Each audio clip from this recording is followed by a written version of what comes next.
क्या आप जानना चाहते हैं कि आपके हेयर ट्रांसप्लांट रिजल्ट्स सर्जरी के बाद स्टेप बाय स्टेप कैसे अनफोल्ड होते हैं? तो आइए हमारे साथ इस वीडियो को एंड तक देखें, जिसमें हम पेशेंट की बिफोर जर्नी से लेकर उनकी 210 दिन की इनक्रेडिबल प्रोग्रेस आपके साथ शेयर करेंगे। इस वीडियो में आप देखेंगे किस तरह हेयरलाइन डिजाइन हुई, किस तरह surgery step by step complete हुई और कैसे सिर्फ कुछ महीनों में पेशेंट का लुक पूरी तरह ट्रांसफॉर्म हो गया। So watch this video till the end और don't forget to subscribe our channel, ताकि आप हर अपकमिंग अपडेट, सक्सेस स्टोरी और एक्सपर्ट गाइडेंस से कनेक्टेड रहें, क्योंकि आपका एक निर्णय भी आपकी पर्सनैलिटी और कॉन्फिडेंस को पूरी तरह बदल सकता है। ये हैं हमारे पेशेंट वैभव शर्मा, जो 33 साल की उम्र में डिफ्यूज ग्रेड 6 बॉल्डनेस के चैलेंजेस फेस कर रहे थे। उनकी हेयरलाइन पीक पॉइंट से काफी रिसीड हो चुकी थी, फ्रंटल और मिड स्कैल्प बिल्कुल खाली हो गया था और क्राउन में भी थिनिंग क्लियरली विजिबल थी। लेकिन वैभव ने अपनी बॉल्डनेस को एक्सेप्ट करने के बजाय उसे दूर करने के लिए हेयर ट्रांसप्लांट सर्जरी कराने का डिसीजन लिया और आज हम उनकी इंस्पायरिंग जर्नी आपके साथ शेयर कर रहे हैं। हेयर ट्रांसप्लांट के लिए उनका डोनर एरिया फेवरेबल कंडीशन में था, जो एक स्ट्रांग फाउंडेशन बना। आइए देखते हैं कैसे उनकी complete hair transplant journey step by step unfold हुई। स्कैल्प को अच्छे से एनालाइज करने के बाद हमारे एक्सपर्ट्स ने पेशेंट की हेयरलाइन डिजाइन केयरफुली प्लान की। हेयरलाइन के पीक पॉइंट को ग्लबेला पॉइंट से मेजर करके मार्क किया गया, ताकि परफेक्ट सिमेट्री इंश्योर हो। उसके बाद रिमेनिंग रेसिपिएंट एरिया को फेशियल प्रोपोर्शंस के अकॉर्डिंग आउटलाइन किया गया, ताकि हर एक जोन नेचुरली ब्लेंड करे। हेयरलाइन के साथ साथ रिमेनिंग अफेक्टेड एरिया को भी क्लियरली मार्क किया गया था। ये आउटलाइंस सिर्फ मार्क्स नहीं, बल्कि सर्जरी के लिए एक प्रिसाइज ब्लूप्रिंट का काम करती है, जो इंश्योर करती है कि फाइनल रिजल्ट बिल्कुल नेचुरल और फ्लॉलेस दिखे। स्कैल्प को अच्छे से एनालिसिस करने के बाद हमारे एक्सपर्ट सबसे पहले रिसिपिएंट एरिया में प्रिसाइज स्लिट्स क्रिएट किए, जो इम्प्लांटेशन के लिए फाउंडेशन का काम करते हैं। हेयरलाइन डिजाइन के बाद पेशेंट की सर्जरी शुरू हुई। उसके बाद क्यूएचटी टेक्निक को फॉलो करते हुए हमारे एक्सपर्ट्स ने सेफ डोनर एरिया से ग्राफ्ट्स का एक्सट्रैक्शन और इम्प्लांटेशन प्रोसेस स्टार्ट किया। इम्प्लांटेशन स्टेज में हेयरलाइन जोन में प्री मेड स्लिट्स को फॉलो करते हुए सिंगल और थिन हेयर फॉलिकल्स इम्प्लांट किए गए, जो एक नेचुरल सॉफ्टनेस और डेलिकेट लुक क्रिएट करते हैं। फ्रंटल और मिड स्कैल्प एरियाज में डेंसिटी एनहांस करने के लिए डबल और ट्रिपल हेयर फॉलिकल्स इम्प्लांट किए गए। इस केस में टोटल 4500 ग्राफ्ट्स इम्प्लांट किए गए, जो पेशेंट के सेफ डोनर जोन और बियर्ड एरिया से केयरफुली एक्सट्रैक्ट किए गए थे, ensuring maximum सर्वाइवल और नेचुरल लॉन्ग लास्टिंग रिजल्ट्स। अगर आप भी हमारे पेशेंट की तरह अपने लुक्स को बदलना चाहते हैं, तो आज ही हमारे एक्सपर्ट्स के साथ कंसल्टेशन बुक करें। My name is Vaibhav. My age is 33. Today, this is the first month after the after the hair transplant, and I am here for my first PRP session. अभी तक मेरा experience काफ़ी अच्छा रहा है QST के साथ। टीम का फॉलोअप बहुत ही बढ़िया है। टीम हर इवेंट पे प्रॉपर गाइड करती है कि फर्स्ट हेड वॉश कैसे करना है से लेके पूरे हफ्ते भर का हेड वॉश कैसे करना है। टीम बहुत अच्छा फॉलोअप करती है। अप टू 15 डेज तक रेगुलर फॉलोअप्स होते हैं टीम के थ्रू, एंड इवन 1 मंथ बाद भी टीम चेक करती है एंड रिमाइंड करती है PRP सेशन के लिए। So that was experience is overall very good. मेरे टोटल ग्राफ 4500 लगे थे। सर्जरी सुबह 9:30 बजे स्टार्ट हुई थी and about 10:30 in the evening and हुआ था। तो राउंड अबाउट 10 आवर्स की सर्जरी थी एंड बीच बीच में टीम ने प्रॉपर रिफ्रेशमेंट ऑफर करा एंड टीम के बीच में अगर कुछ भी क्वेरी हो रही थी, any pain, any sorts of any query, team on the spot resolve कर रही थी। Team was very cooperative and even थोड़ा बहुत पेन होता है but they kind of resolve it because it's a part of the process. But ऐसा overall कोई major pain या कुछ और फील नहीं होता। So it's a normal kind of surgery that happens. मेरी जस्ट अभी फर्स्ट PRP कंप्लीट हुई है।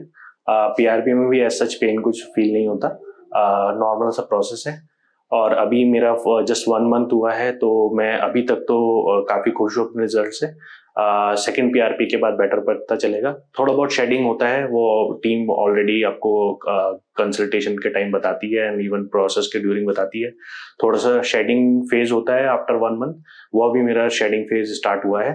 PRP एक नॉर्मल सा प्रोसेस है जिसमें आपकी बॉडी से ब्लड लेते हैं कुछ 30 ml और उसको फिर एक सेंट्रीफ्यूगल मशीन में डालकर उसका प्लाज्मा अलग करते हैं ब्लड से, और प्लाज्मा वापस आपकी स्कैल्प में इंजेक्ट कर देता है। ये थोड़ा ज़रूरी होता है बिकॉज ये हेल्प करता है न्यूट्रिशन फॉलिकल को देने के लिए, और बहुत ही माइनर सा प्रोसेस है, 15 मिनट्स का प्रोसेस है। जैसे कोई भी रेगुलर ब्लड टेस्ट होता है वैसे ही ये ब्लड लेकर होता है, तो इसमें कोई भी घबराने की बात नहीं है, फील भी नहीं होता। जरा सा हल्का फुल्का जैसे किसी चींटी ने काटा ऐसा महसूस होता है, बट ऐसा ओवरऑल कुछ ज्यादा पेन नहीं होता। 15 मिनट का स्मूथ प्रोसेस है and that's what is PRP. PRP वैसे रेगुलर भी आप लोग करा सकते हैं। पीआरपी सेशन इसलिए भी जरूरी है कि जो नॉर्मल हेयर हैं जिन्होंने नहीं भी कराया ट्रांसप्लांट, उनकी भी हेयर फॉलिकल को न्यूट्रिशन प्रोवाइड करता है। एंड एक हेल्दी हेयर फॉलिकल के लिए जो भी जरूरी है वो न्यूट्रिशन प्लाज्मा थेरेपी के थ्रू हेयर्स को पहुंच जाता है एंड हेयर ग्रोथ थोड़ा डेंस हो जाता है। सो मैं रिकमेंड करूंगा कि जिन लोगों को भी थोड़ा सा भी हेयर थिनिंग की प्रॉब्लम है वो पीआरपी सेशन करा के देखें। क्यूएचटी एक बहुत बढ़िया सेंटर है जहां पर आप पीआरपी करा सकते हैं। जनरली इसकी कॉस्ट भी बहुत ज्यादा नहीं है, तो मैं रिकमेंड करूंगा कि जिन्हें भी थोड़ी भी प्रॉब्लम है वो क्यूएचटी क्लिनिक आकर कंसल्टेशन लें एंड अगर पीआरपी कराना चाहते हैं तो पीआरपी कराएं। अभी मेरी 1 मंथ की जर्नी ओवर हुई है, जस्ट कंप्लीट हुई है। ये मेरा यहाँ से आप रिजल्ट देख सकते हैं। ये मैंने फोरहेड से लेकर क्राउन तक का मेरा इम्प्लांटेशन हुआ है। अभी तक का रिजल्ट काफी अच्छा आ रहा है और सेकंड पीआरपी सेशन के बाद बेटर पता चलेगा। तो ओवरऑल मैं पूरा सेटिस्फाइड हूँ। 1 month after the transplant patient की स्कैल्प पर लगभग 60% शेडिंग विजिबल थी, जिसमें majority of transplanted grafts temporarily shed हो चुके थे। ये नॉर्मल और एक्सपेक्टेड फेज है। इस विजिट पर पेशेंट ने पीआरपी थेरेपी भी ली, जो ट्रांसप्लांटेड और नेटिव फॉलिकल्स दोनों को स्टिमुलेट करती है। पीआरपी में ग्रोथ फैक्टर्स होते हैं जो स्कैल्प को नरिश करते हैं, हीलिंग को एक्सेलरेट करते हैं और फ्यूचर हेयर ग्रोथ को ऑप्टिमाइज करते हैं। साथ ही अगर पेशेंट के डोनर एरिया की बात करें तो इस स्टेज पर वह कंप्लीटली हील हो चुका था। रेडनेस, स्कैबिंग या डिस्कम्फर्ट का कोई साइन विजिबल नहीं था। ये इंश्योर करता है कि डोनर एरिया बिल्कुल सेफ और हेल्थी है, जो आगे की ग्रोथ के लिए परफेक्ट फाउंडेशन प्रोवाइड करता है। अब जानते हैं पेशेंट के नेक्स्ट विजिट का एक्सपीरियंस। आज मेरा थर्ड पीआरपी है और 3 मंथ्स हो चुके हैं मेरे ट्रांसप्लांट को। अभी मेरे ट्रांसप्लांट को 3 मंथ्स कंप्लीट हो चुके हैं। तो पहले शेडिंग फेज था फर्स्ट 2 मंथ्स में, अब रिकवरी फेज ऑन हो गया है, स्टार्ट हो चुका है। तो बेबी फॉलिकल्स काफी विजिबल हो रहे हैं। अभी हेयर जो न्यू रीग्रोथ वाले हेयर हैं वो निकलने शुरू हो गए हैं। तो अभी थोड़ी डेंसिटी भी स्टार्ट हो गई है आनी। पीछे इस पोर्शन में डेंसिटी आ चुकी है, यहाँ पर अभी आनी है, बट ओवरऑल जो है वो जो न्यू फॉलिकल्स हैं वो स्टार्ट हो गए हैं। हेयर ट्रांसप्लांट के बाद अभी जब थर्ड मंथ में मैं आया हूँ तो मुझे काफी ज्यादा अच्छा महसूस हो रहा है। जो नए हेयर निकल कर आ रहे हैं, जो रीग्रोथ हो रही है हेयर की, उससे मेरा कॉन्फिडेंस भी थोड़ा हाई हो गया है। अभी मुझे कहीं पर भी ऐसे नहीं जाना पड़ता कि अपने सर को छिपा कर या फिर किसी से बात करने में शायनेस फील हो, ऐसा कुछ नहीं है। काफी ज्यादा एक्टिव और काफी ज्यादा कॉन्फिडेंट महसूस होता है एंड ओवरऑल बहुत अच्छा फील होता है। बिफोर ट्रांसप्लांट मैं थोड़ा सा शायद था अपने आप को पर्सनली प्रेजेंट करने में थोड़ा सा हिचकिचाता था, बट अब ऐसा नहीं है। तो ओवरऑल अच्छा एक्सपीरियंस हो रहा है। ये जो मेरा अभी थर्ड पीआरपी है, बट इसके साथ साथ मैंने मेडिकेशन जो प्रॉपर फॉलो करा है, जो क्यूएचटी ने मुझे रिकमेंड करा था, जिसमें एक मल्टीविटामिन है और एक नेचसाइड जो टेबलेट है वो रात में लेना पड़ता है। उसके साथ में जो मिनॉक्सिडिल सीरम है वो लगाना पड़ रहा है 2 टाइम, और उससे मेरी हेयर की ग्रोथ काफी अच्छी आ रही है। जो मतलब धीरे धीरे करके आपकी ग्रोथ हो रही है, उससे एक पॉजिटिवनेस आ रही है, और जो भी मैं मेडिकेशन यहाँ से ले रहा हूँ उसका इम्पैक्ट साफ मैं देख पा रहा हूँ अपनी डे टू डे लाइफ में। और हेयर ग्रोथ भी जो अभी है, अभी बेसिकली मैं बोलूंगा कि अभी भी 20% जो हेयर है वो आने बचे हैं, बट जितने भी एरिया में अभी तक कवरेज होती जा रही है धीरे धीरे, वो काफी अच्छी हो रही है। तो आई वुड से कि पीआरपी के साथ साथ मेडिकेशंस जो है वो एड ऑन बेनिफिट्स ही दे रहे हैं। तो PRP is must, I would से, along with the medications। आज मेरा थर्ड पीआरपी सेशन था। पीआरपी एक प्रोसेस है जिससे कि जो हेयर के फॉलिकल हैं उसको एक बूस्ट मिलता है, एक उसको हेल्प होता है रीग्रोथ होने में। जो भी फॉलिकल्स ग्रो नहीं हो पा रहे हैं किसी भी वजह से, उसमें एक नई एक नया पर्सपेक्टिव ऐड हो जाता है, क्योंकि उसे एक बूस्ट मिलता है बेसिकली ग्रो करने के लिए। तो पीआरपी का ओवरऑल सेशन जो है वो करीब आधा घंटा का लगता है, जिसमें कि right from blood sampling to your PRP full end to end cover हो जाता है।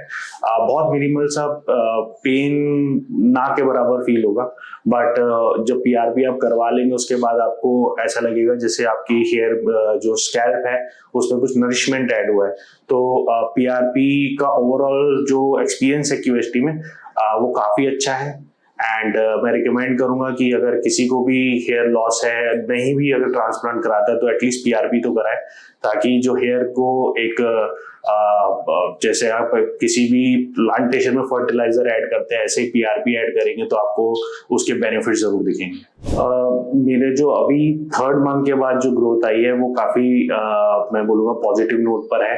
आप मेरे पहले के और आपके फोटोज को अगर कंपेयर करेंगे तो आपको दिखेगा कि क्या एक जर्नी है पूरी प्रॉपर हेयर रीग्रोथ की। तो जब हम कंपैरिजन करेंगे तो हमें साफ दिखेगा कि जो पहले का स्टेज था और जो अब का स्टेज है उसमें काफी ज्यादा डिफरेंस है। हेयर वॉल्यूम है, डेंसिटी है और नए हेयर ग्रोथ तो हो ही रहा है। तो ओवरऑल जो एक्सपीरियंस है वो काफी पॉजिटिव है यहाँ पर आकर। एंड अभी जो नेक्स्ट कुछ मंथ्स है उसमें और ज्यादा डेंसिटी बढ़ेगी और जो नए हेयर ग्रो हो रहे हैं वो भी बड़े होंगे, तो उससे वॉल्यूम भी बढ़ेगी। तो ओवरऑल बिफोर एंड आफ्टर में जो इम्पैक्ट आपको दिखेगा वो क्लियरली विजिबल होगा अगर आप मेरी फोटोग्राफ पहले की और अब की देखेंगे तो। अभी मेरा शेडिंग फेज ऑलमोस्ट कंप्लीट हो चुका है। अब जो रीग्रोथ फेज है वो ऑन हो चुका है। तो आई एम होपिंग कि जब मैं नेक्स्ट पीआरपी के लिए आऊंगा तब एक बेटर हेयर वॉल्यूम के साथ में एक नए लुक के साथ मैं आपके सामने आऊंगा। बट अभी आप जो देख रहे हैं उससे काफी ज्यादा इंप्रूवमेंट मैं एक्सपेक्ट कर रहा हूँ when I will come for my next PRP session. आप लोगों में से जिसको भी ये हेयर फॉल का प्रॉब्लम है या बॉल्डनेस काफी ज्यादा बढ़ चुका है तो आई वुड रिकमेंड आप क्यूएसटी क्लिनिक पे विजिट करिए, उनके डॉक्टर से कंसल्टेशन लीजिए। They will suggest you whatever is best for you, right. तो आप कंसल्टेशन के बाद में रेस्ट अश्योर्ड कि जो भी प्रोसेस है वो काफी स्मूथ है। आई वुड नॉट से कि पेन नहीं होता, पेन होगा बट मिनिमल होगा, that much pain is bearable for the results that you would expect, right. तो ओवरऑल जो आपकी जर्नी होगी from where you are today to where you will be tomorrow वो एक पॉजिटिव होगी। Definitely come once, visit for yourself, take the consultation and decide for yourself कि आपको hair transplant कराना है या नहीं। बट आई वुड रिकमेंड कि जो ओवरऑल प्रोसेस है उसमें कोई साइड इफेक्ट ऐसा सच नहीं है, मेडिकेशन बहुत मिनिमल है एंड ओवरऑल जो आपका एक्सपीरियंस रहेगा वो बहुत पॉजिटिव रहेगा। And after the transplantation you would feel that you are better representing yourself. तो क्यूएसटी क्लिनिक को विजिट करके उनके डॉक्टर से कंसल्ट करिए and after you are fully satisfied I would say then take a move. But overall QST clinic visit करके consultation लीजिए, then you will know better what is best for you. तो overall I would like to thank QST. Thank you so much for bringing positivity in my life. अब मैं जब next PRP session होगा तब आप लोगों के साथ मिलूंगा with better results, with better me. So thank you QST. Transplant के 3 महीने बाद जब पेशेंट ने सेकेंड फॉलोअप सेशन के लिए क्लिनिक विजिट किया तो प्रोग्रेस नोटिसेबल थी, क्योंकि शेडिंग फेज खत्म होने वाला था और 30% फॉलिकल्स ग्रोथ फेज में ट्रांजिशन कर चुके थे, जो अपकमिंग मंथ्स में डेंस और नेचुरल कवरेज प्रोवाइड करेंगे। इसके साथ एग्जिस्टिंग हेयर्स भी स्टेडिली ग्रो कर रहे थे। ये ग्रेजुअल ग्रोथ पेशेंट के लिए मोटिवेशन और रीअश्योरेंस का काम करती है, जिससे उन्हें पता चलता है कि हेयर ग्रोथ साइकिल ट्रैक पर है। सबसे इनकरेजिंग एस्पेक्ट ये था कि डोनर एरिया हेल्थी दिख रहा था। इस विजिट पर पेशेंट ने अपनी सेकेंड पीआरपी थेरेपी भी ली, जो ट्रांसप्लांटेड फॉलिकल्स के लिए एक बूस्टर का काम करती है। रेगुलर पीआरपी सेशन से हेयर शाफ्ट्स की थिकनेस, टेक्सचर और ओवरऑल डेंसिटी में नोटिसेबल इंप्रूवमेंट आता है। मैं आज अपने 4th पीआरपी सेशन के लिए यहाँ क्यूएसटी क्लिनिक आया हूँ। मेरे आप जैसे कि देख पा रहे हैं मेरे हेयर ट्रांसप्लांट को आज कुल 7 मंथ हुआ है। मैंने जनवरी और फरवरी की स्टार्टिंग में हेयर ट्रांसप्लांट कराया था क्यूएसटी से, जैसे कि आज 7th या 8th मंथ हुआ है, राइट। तो मेरे हेयर के आप अगर देखेंगे डेंसिटी तो ये देखिए प्रॉपर डेंसिटी आई है एंड ये यहाँ से इस एरिया में प्रॉपर जैसे मैं ग्रोथ एक्सपेक्ट कर रहा था वैसी ग्रोथ आई है। मेरे जैसे कि प्रोसेस था वो जनवरी के एंड में हुआ था, राइट। और काफ़ी अच्छा पूरा एक्सपीरियंस था क्यूएसटी क्लीनिंग में। ये 2 दिन का पूरा प्रोसेस था, जिसमें डे 1 में आपके इम्प्लांटेशन का प्री वर्क हुआ, राइट। जैसे ग्राफ्ट्स वगैरह के काउंटिंग वगैरह मुझे कंसल्टेशन मिली। सेकेंड डे उनको ट्रांसप्लांट किया गया, राइट। एंड टोटल जो था पूरा प्रोसीजर, उसमें कुछ 11 आवर्स के आसपास का टाइम लगा था। एंड उसके बाद जो मेरा एक्सपीरियंस था वो काफ़ी स्मूथ था, बिकॉज जो क्यूएसटी की टीम है वो प्रॉपर फॉलोअप्स करती है, राइट। आपके जो डॉक्टर्स हैं और जो भी स्टाफ है वो बहुत ही कोऑपरेटिव है, they understand your queries and फिर उसको वेल एड्रेस करते हैं। तो ये कुछ 1.5 महीने बाद शेडिंग फेज जो था मेरा स्टार्ट हो गया था, ऑलमोस्ट आई वुड से 45 डेज के आसपास। और उस शेडिंग फेज के बाद कुछ घबराने की बात नहीं है, वो नॉर्मल है, एक प्रोसेस का पार्ट है, राइट। और उस शेडिंग के बाद में अबाउट 1.5 मंथ्स के बाद में मुझे नए अपने हेयर्स फील होने लग गए थे, जो स्प्राउट हो रहे थे, right?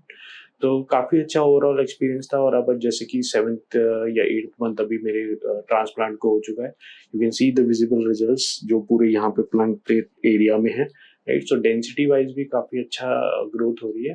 एंड अभी because this is the 7th या 8th मंथ, तो आगे और 2-3 महीने में इसकी डेंसिटी और इम्प्रूव होनी चाहिए। तो overall I would say it was a good experience, all because of QST staff and their supportive counselling session that I had.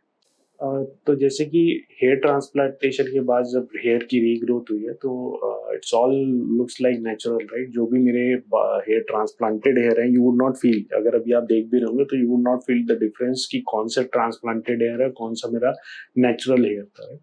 तो हेयर की जो क्वालिटी है, इट डिपेंड्स ऑन दी जो डोनर एरिया है वहाँ से, राइट। एंड डोनर एरिया भी, क्योंकि हेयर का ही है पार्ट, राइट, हेड का ही पार्ट था, तो it looks like a part of the old hair line, right. Hair line wise भी अगर you would see, right, hair line is properly constructed and उनका जो एंगल ऑफ इम्प्लांटेशन है that is also perfect, right. So it looks like a natural hair line, doesn't look like कि artificially किसी ने hair transplantation करा हुआ, right.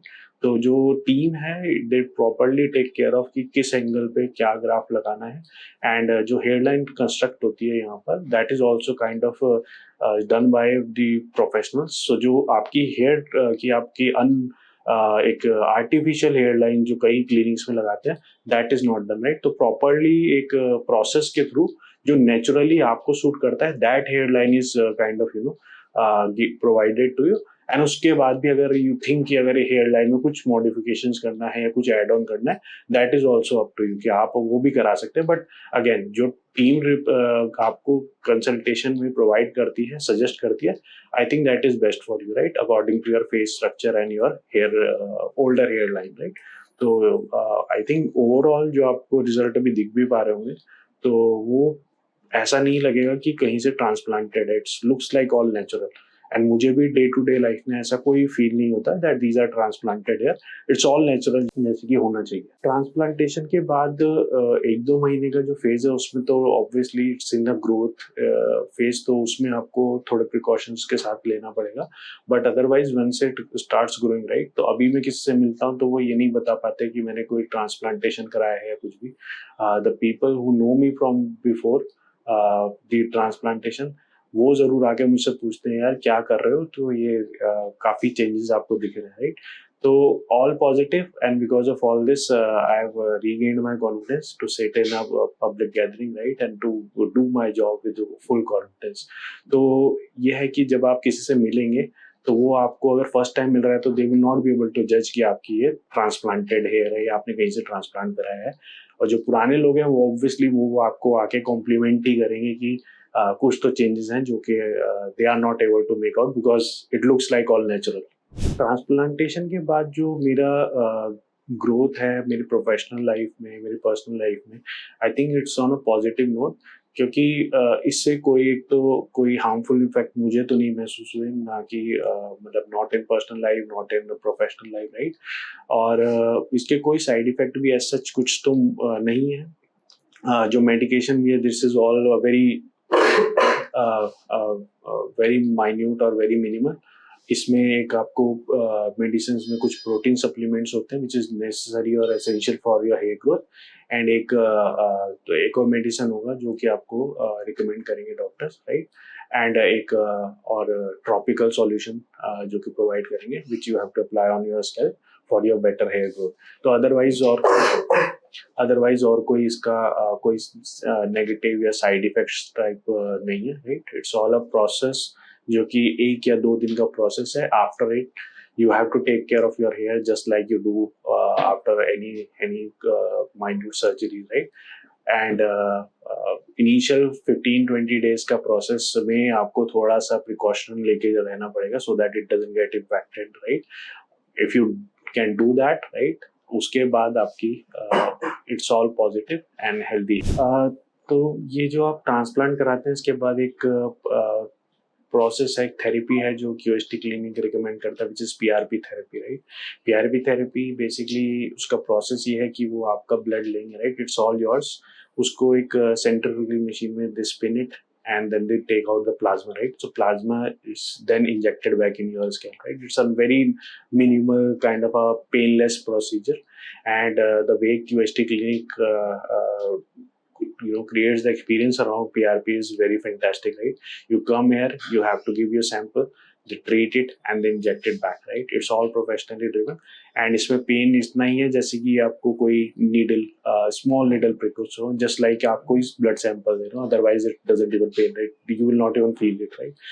And that's it, right? But it is necessary because it gives the extra nutrient which are required for your healthy hair growth, and जो भी कोई face कर रहा हो hair fall, I would recommend कि आप एटलीस्ट PRP सेशन तो लीजिए, so that the nutrients or the nutrient factor which your hair needs, right, they get it directly from the scalp, right? So it's all kind of a very essential process, and you can directly contact QST if you just want to get to even the PRP session, right?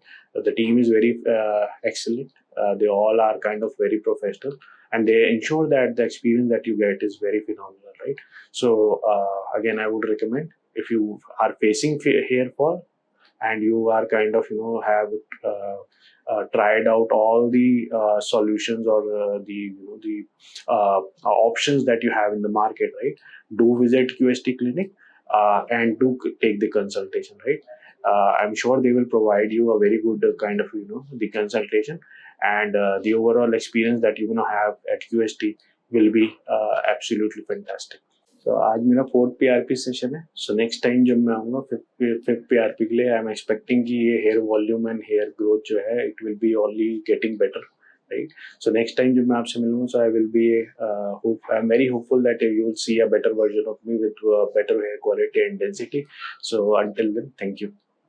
Hair transplant के 7 महीने complete होते होते patient की journey एक noticeable stage पर आ चुकी थी। Shedding phase अब ओवर हो गया था और फॉलिकल्स नेचुरल ग्रोथ फेज में ट्रांजिशन कर चुके थे। इस स्टेज पर पेशेंट की हेयरलाइन डिफाइंड नजर आ रही थी, जो उनके फेशियल फीचर्स को परफेक्टली फ्रेम कर रही थी और ओवरऑल लुक में एक यूथफुल बैलेंस ऐड कर रही थी। फ्रंट व्यू से देखने पर स्कैल्प पर एक अच्छी डेंसिटी और वॉल्यूमिनस ग्रोथ दिखाई दे रही थी, लेकिन जब स्कैल्प को डाउन एंगल से ऑब्जर्व किया गया तो कुछ गैप्स अभी भी विजिबल थे। ये बिल्कुल नॉर्मल है, क्योंकि हर पेशेंट का ग्रोथ साइकिल एक ही स्पीड से वर्क नहीं करता। कुछ फॉलिकल्स कंपैरेटिवली स्लो रिस्पॉन्डर्स होते हैं, जिनकी फुल कवरेज देर से विजिबल होती है। पॉजिटिव एस्पेक्ट ये था कि स्कैल्प के हर जोन में फॉलिकल्स अपने नेचुरल एंगुलेशन के साथ ग्रो कर रहे थे, जो ट्रांसप्लांट के रिजल्ट्स को और नेचुरल बनाता है। क्राउन रीजन में स्वर्ल पैटर्न रेप्लिकेट हो रहा था, हालांकि उस एरिया की वॉल्यूम अभी डेवलपिंग स्टेज में थी। ये याद रखना इंपॉर्टेंट है कि 7 महीने अभी एक इंटरमीडिएट माइलस्टोन है। फाइनल, मैच्योर्ड और फुली डेंस रिजल्ट्स यूजुअली 12 महीने के बाद ही विजिबल होते हैं। इस वजह से इस फेज पर पेशेंट के लिए पेशेंस रखना जरूरी है, क्योंकि ग्रोथ अभी भी स्टेडीली इंप्रूव होती रहेगी। लेकिन आइए पहले देखते हैं उनका बिफोर और आफ्टर 7 मंथ्स का कंपैरिजन। जब पेशेंट पहली बार अपनी कंसल्टेशन के लिए आए थे, उस समय स्कैल्प पर बॉल्डनेस साफ नजर आ रही थी, हेयरलाइन पीछे हट चुकी थी और फ्रंटल और मिड स्कैल्प ऑलमोस्ट खाली नजर आ रहा था। लेकिन सिर्फ 7 महीने बाद ही आप क्लियरली देख सकते हैं कि हेयरलाइन परफेक्टली फ्रेम हो चुकी है। फ्रंटल और मिड स्कैल्प पर हेल्थी ग्रोथ विजिबल है और ओवरऑल लुक पहले से ज्यादा यंग और कॉन्फिडेंट दिख रहा है। सबसे बड़ी बात यह है कि ट्रांसप्लांटेड और नेटिव हेयर्स नेचुरली मर्ज हो रहे हैं, जिससे कोई यह डिफरेंशिएट नहीं कर सकता कि कौन से बाल ट्रांसप्लांट किए गए हैं और कौन से नेचुरली उगे हैं। साथ ही इनिशियल कंडीशन के कंपैरिजन में क्राउन में भी ग्रोथ विजिबल है और अपकमिंग मंथ्स में डेंसिटी और भी प्रोग्रेसिवली एनहांस होगी, यानी ट्रांसफॉर्मेशन अभी बाकी है। यही वो जर्नी है जो यह साबित करती है कि सही टेक्निक, सही प्लानिंग और राइट आफ्टर केयर के साथ एक नेचुरल और लॉन्ग लास्टिंग रिजल्ट अचीव करना पूरी तरह पॉसिबल है।